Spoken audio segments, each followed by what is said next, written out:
VVPAT machine से जो पर्चियां निकलती है वो सारी की सारी पर्चियां 4 महीनों में नष्ट। और सुप्रीम कोर्ट में केसेस डालने के बाद 8 अक्टूबर 2013 का जो जजमेंट है उस जजमेंट में ये कहा गया था कि without VVPAT free fair and transparent election can not possible. आदरणीय वामन मेश्राम साहब ने 2014 से लेकर 2015 के बीच में हाईकोर्ट में केसेस की थी और उसके बाद सुप्रीम कोर्ट में चुनाव आयोग के विरोध में 2016 में कंटेम्प्ट ऑफ कोर्ट का केस फाइल किया।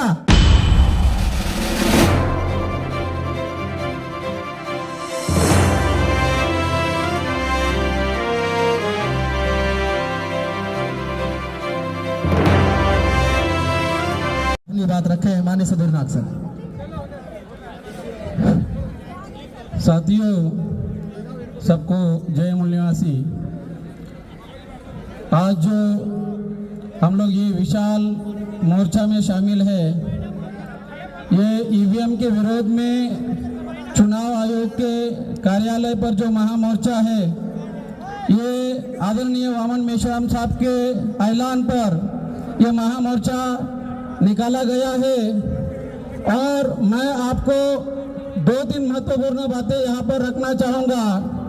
2004 में कांग्रेस ने घोटाला किया, ईवीएम से घोटाला किया और 2009 में भी कांग्रेस ने ईवीएम में घोटाला करके चुनाव जीता, धांधली करके चुनाव जीता। इसके सारे सबूत हमारे पास है। 2009 में जो इलेक्शन कमीशन की टेक्निकल एक्सपर्ट कमेटी, इन्होंने चुनाव आयोग को यह कहा था कि 9 लाख ईवीएम मशीनों को इस्तेमाल ना करे, मगर चुनाव आयोग इतना बदमाश है, भारत का चुनाव आयोग इतना बदमाश है कि 2009 में जो टेक्निकल एक्सपर्ट कमेटी ने जो बात कही थी उनको ना मानते हुए 2009 से 2014 तक 2014 का इलेक्शन भी उन्हीं मशीनों से किया जो 9 लाख मशीनें सिक्योरिटी स्टैंडर्ड के लिए योग्य नहीं थी। और 2014 के बाद जो 1 महीने में उन्हीं मशीनों को 9 लाख मशीनों को कबाड़ घोषित किया।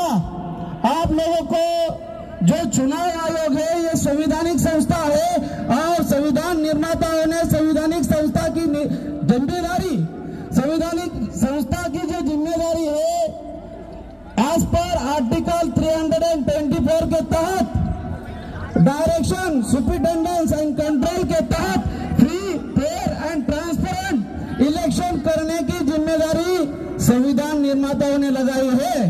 मगर चुनाव आयोग इस तरह से बदमाशी करने में उतारा है। 2019 का भी चुनाव आयोग ने धांधली के लिए बीजेपी को सपोर्ट किया, इसके सारे सबूत है। और तो और 2019 के चुनाव की सारी पर्चियां, जो वीवीपीएटी मशीन से जो पर्चियां निकलती है वो सारी की सारी पर्चियां 4 महीनों में नष्ट कर दी। ये चुनाव आयोग का सबसे बड़ा मतलब कि ये इतना बड़ा बदमाशी, इतना बड़ा षड्यंत्र है। ये सारा 2004 से लेकर 2019 तक कांग्रेस और बीजेपी के माध्यम से ये किया गया और इसको सारे लेवल पर इलेक्शन कमीशन ने सपोर्ट किया। 2014 के बाद आपको सबसे महत्वपूर्ण अगर बात बताऊं, आदरणीय वामन मेश्राम साहब ने हाई कोर्ट और सुप्रीम कोर्ट में केसेस डालने के बाद 8 अक्टूबर 2013 का जो जजमेंट है उस जजमेंट में ये कहा गया था कि without VVPAT free fair and transparent election can not possible. उसके तहत आदरणीय वामन मेश्राम साहब ने 2014 से लेकर 2015 के बीच में हाईकोर्ट में केसेस की थी और उसके बाद सुप्रीम कोर्ट में चुनाव आयोग के विरोध में 2016 में कंटेम्प्ट ऑफ कोर्ट का केस फाइल किया। चुनाव आयोग के विरोध में कंटेम्प्ट ऑफ कोर्ट का केस फाइल करना यह बहुत बड़ी बात है। और उससे भी बड़ी बात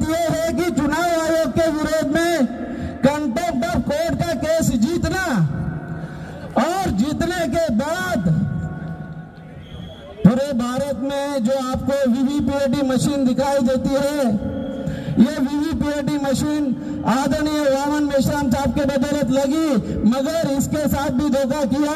17,40,000 वीवीपीएटी मशीनों में से 6.5 लाख मशीनें डिफेक्टिव निकली। ये लोकतंत्र के साथ बहुत बड़ा मजाक है। इस तरह से चुनाव आयोग हरामखोरी कर रहा है। मैं इस मंच के माध्यम से चुनाव आयोग को चुनौती देना चाहता हूं कि आने वाले समय में अगर इस तरह से बदमाशी होगी तो हम लोग आने वाले समय में जो मेश्राम साहब जो आदेश करेंगे उस आदेश के तहत हम लोग आने वाले समय में ये ईवीएम को तोड़ेंगे, फोड़ेंगे। इसके साथ मैं इस मंच का धन्यवाद करता हूं। धन्यवाद। बहुत बहुत धन्यवाद सर। साथियों, हमारे बीच में बनते हर्ष